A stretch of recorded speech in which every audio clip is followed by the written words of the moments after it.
Hello everyone, it's Trena from John's Furniture Repair, and this is the last job in my shop that I have to do, and I'm going to show it to you. It's this chair with 500 layers of paint. It's going to be fun, and it's the last job in here. If you look behind me, there's vast amounts of space.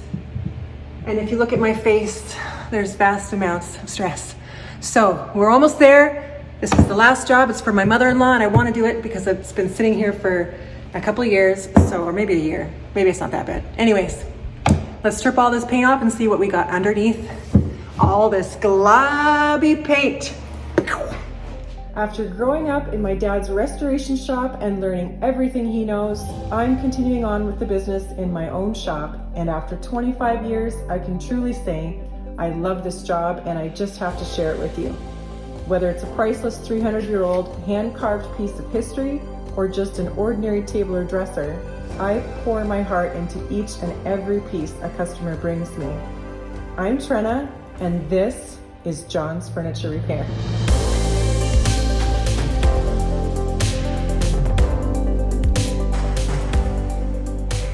Okay, some of you might be new to the channel and wonder why it's my last job in the shop. Well, we're moving to Saskatchewan, and it's going to be in, well, I don't know when you're going to see this video, but May 24th, and it is now May 14th, 15th, something like that. Anyways, there's large bags under my eyes because I've had to work nonstop to get all this furniture out of my shop to give it to everybody who lives in Windsor, Ontario, because we are moving to Saskatchewan, which is 36 hours away, so I can't really take the furniture with me. So this is my last job in this shop, this location, but we'll be continuing in Saskatoon, Saskatchewan, John's Furniture Repair, which is my dad's shop that I'm going to be taking over there. So if you're just joining us, welcome. And this is our last job in Windsor, Ontario. The other thing is I got poison ivy on my chin.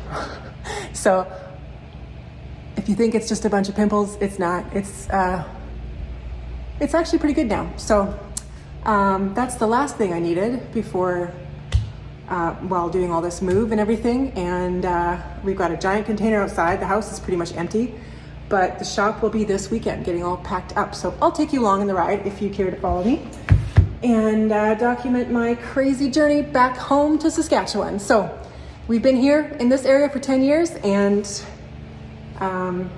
it's time to go back home. So let's take this chair apart, and I'll stop talking or try to take this chair apart. Anyways, it might work. Oh yeah, it's super loose. Okay, so we're just gonna pop off this bottom. It makes it so much easier to strip things when you can take them apart. And with these chairs, it's pretty important to mark where they go because a lot of the parts look the same. So I'm gonna grab a little marker. You can use stamps, which I have as well, but for this one, I'm just going to mark with a marker on the dowels where you don't see it anyways. So I'm just gonna go 1, and I'll just mark in the hole they go.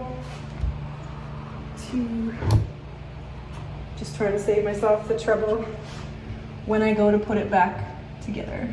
3, 4, and I have to put them in here because we gotta strip this bottom as well because it's all goopy with paint.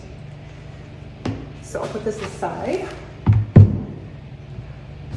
And what I'm gonna do before I take this all apart is just tape the numbers, and then I'll transfer that with the marker when I got it all apart, because it can get kind of confusing when you're taking stuff apart where something came from, because sometimes pieces fly off when you didn't want them to. So I'm just gonna go around the whole chair.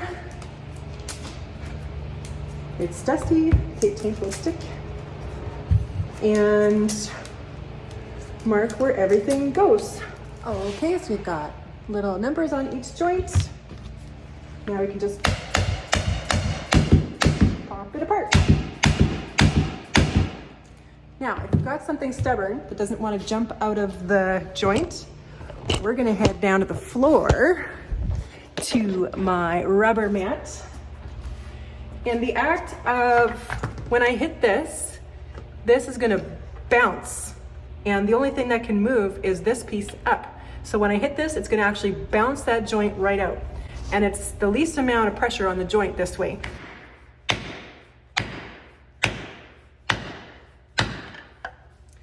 So everything is jumping out around it. This one's a stubborn one, but we're gonna get it.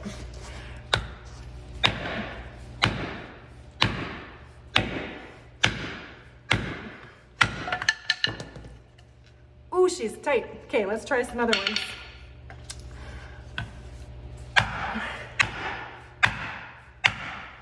There we go. See how that just jumped right out of that joint there?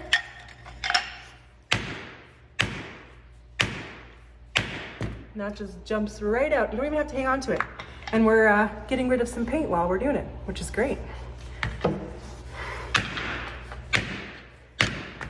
Out. And I'm hitting it pretty hard.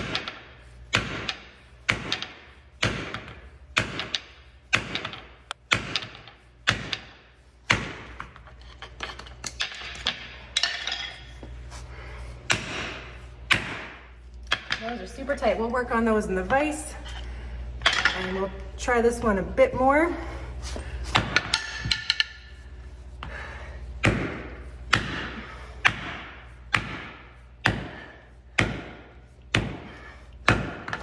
Whew, she does not want to go.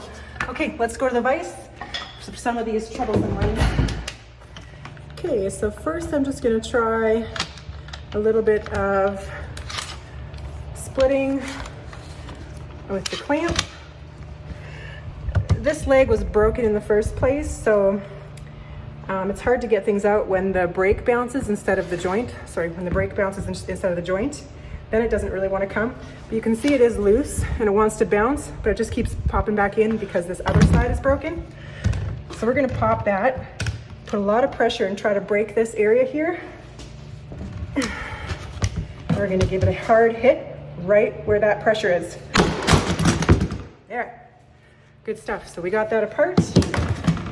Now we just have to get these out of the joints, and we're going to go to the vise for this because we don't have anything to push against.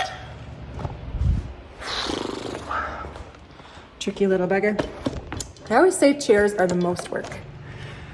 So what we're going to do is we're going to be putting this in a vise and holding it, and then we're going to try to break that joint by a little bit of twisting. You could use a little bit of heat, but because there's so much paint on this, it's going to be really difficult to get any heat to the joint. So I'm not going to put a lot of pressure on because I don't want to break that dowel. But I'll tell you what, I'd rather break the dowel than leave this together. I'm just going to rock it back and forth.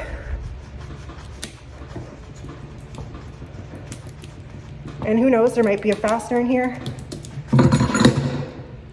And it looks like it is breaking right there. It's twisting off.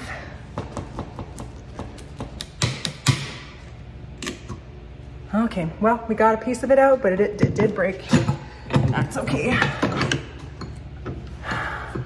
When it starts to break down that line, the joint will stay loose, but it'll have movement, or the joint will stay tight, but it'll have movement. So it's not great. Just got to break it out. So we'll try this one too.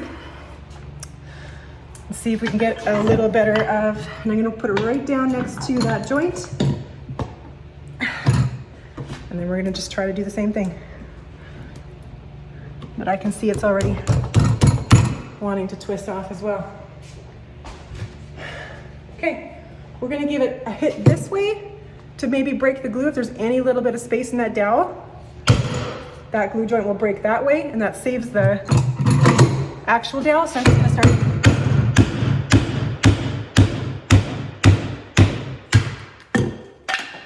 There we go. That one worked out great. Here we go. So we got a full dowel that way. Should have tried that on the other one, but looked like it was going to break anyways, and I'm really glad these are apart. So mission accomplished. Okay, so I've got the seat upside down. The top is hanging off the workbench, and these seats are put on with dowels through the seat and wedges to spread that dowel and be tight in that joint. There's little to no chance I'm going to get that wedge out, and it is loose in there, so I'm just actually going to take another dowel, a hardwood dowel, and a steel hammer, and I'm going to pop that right through as best I can.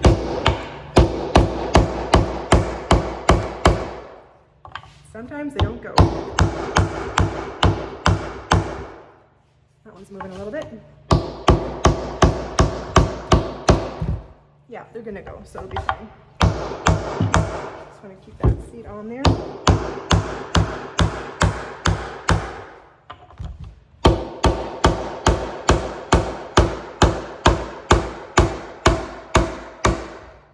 And then I'll just pop my foot under here to hold it, because this is the last hit. So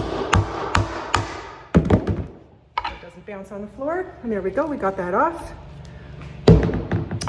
And the others are stuck in here, probably because of the paint. So what I'm gonna do is just roll them, and that's gonna start to transfer that energy down to where the glue is stuck and the paint is stuck, and it's gonna break that paint. And I'm just gonna be patient and roll these out of here.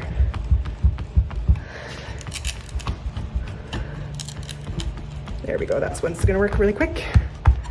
So you just roll it right, and it walks itself right out of the joint, just like that. So I'm just gonna mark these where they go and then roll the rest of these out. Hopefully they all work. All right, so we're gonna get on to getting this paint off. And because it's this thick, a heat gun would work really well. But the problem is this has lead paint under, it's the first layer that has lead paint. And then there's some latex over top, as well as some enamel paint. And so we don't want to be breathing in those fumes, and we don't want anything kind of kicking up. So the way I strip most things is with a chemical stripper. It's the safest. It does not have methylene chloride in it, like a lot of you think it does. It does have some other ingredients, and it's so great. So there still is a ton of ventilation that we have in the shop, and the fumes drop to the floor and they head out the door and out the exhaust fan. So we're just gonna be using a stripper to let this off, and it'll probably take a couple of rounds to get everything, but because we have it all apart, it's gonna make it so much easier to just keep it wet and working and get everything off. So that's what we're gonna get done. And basically after that, a couple repairs on that one joint that we lost dowel on, and a few of the pieces, the little dowels that went on the top, broke off in the chair as well, but we got those under glue. So let's just get all this finish off first, or this paint, and see what we got.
Well, it looks like we've got red, green, blue, very close to the blue we did on that antique door. We've got a finish underneath. We've got lots of white in between the colors. Yeah, there's a bunch of colors. Anyways, I think we've got elm here, which if you watched, or I guess I haven't said it in a long time, but it is my favorite wood. So we got some really nice, beautiful elm, and it is almost extinct because of the Dutch elm disease. So it's nice to see this. And yeah, so stripping is going well, and we're just gonna keep going. I'm using my little scraper I've got from Lee Valley because it is really sharp. And on the last layer of this stuff, especially on the edges where the stripper doesn't want to stay, it really gets into, now it is creating a bit of dust, so my mask is on and we're gonna get that off all the way. But it's not like kicking it up in the air, it's just falling straight down, which is good because it's not sand dust. The other pieces we've got here, just soaking. I use an old paint tray for soaking pieces like that, but we're getting through it, so it looks good. It'll be a nice little chair.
All right, my dear friend Laura came in yesterday and finished up stripping all of these, and it was quite a lot of paint to get off. And I did only these 3 sticks and the seat. So she did a good favor for me because I'm running out of days here. And in fact, she's been doing many good favors for me, and that's what good friends do. So I've got the seat here. I did pick out a lot of the paint, and I've got a few areas puttied, but I don't want to putty every little thing. We're keeping those saw marks. They're from her mother. She used to do renovations, and this was her little workbench. So we've got a couple of those I just got the paint out of and smoothed them off because Elm does want to do some slivers sometimes. I don't want her to get a sliver while she sits on this piece. But I'm going to keep most of that character. And everything else is looking good. This one I did sand, and it was kind of a lighter piece. Looking pretty good. There's a nice good break on this piece that almost runs the entire length that we can glue up there. It's full of paint, so we're just gonna get some sanding done on these pieces now and pick out any little pieces of white paint left and do some repairs. A couple of these did break on the base, so I had them glued up and used electrical tape to hold them while they glued. And this one right here did break, so we have to drill that out and fix that one. But I'd like to keep all these pieces because they're elm original, and elm is pretty much extinct. So I want to keep these all together as much as possible. So I'm just going to start the sanding and see where we get.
And there it is, all finished up, the last project in the shop.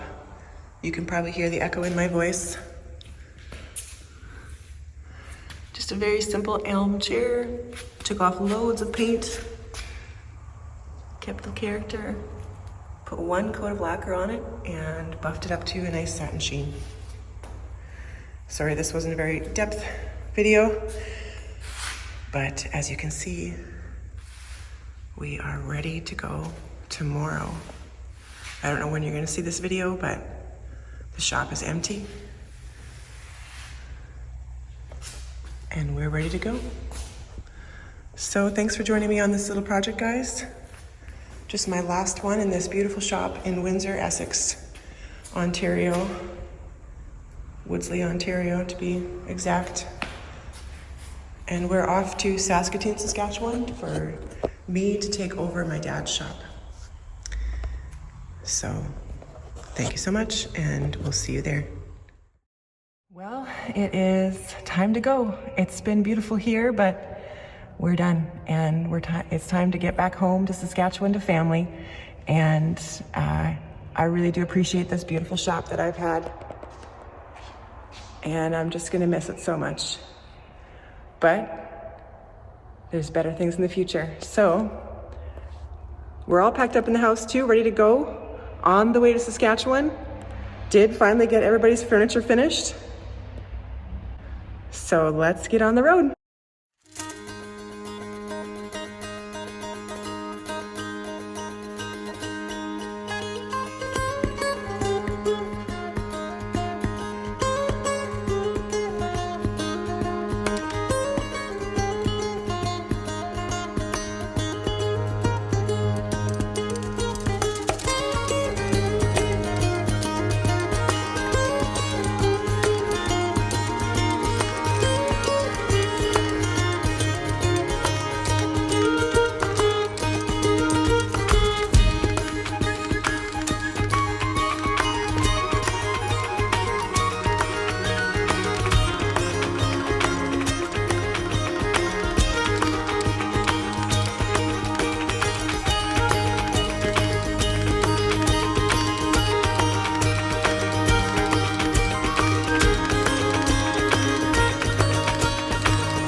This is how we make our roads in Ontario North. Blasting some rocks. Pretty cool. Can't believe the amount of work that goes into this highway over here. It's pretty crazy. They send dynamite down the little holes that I saw that they drilled, and they blast off a section of the rock, and then they got to carry it away. Look at that. It's huge.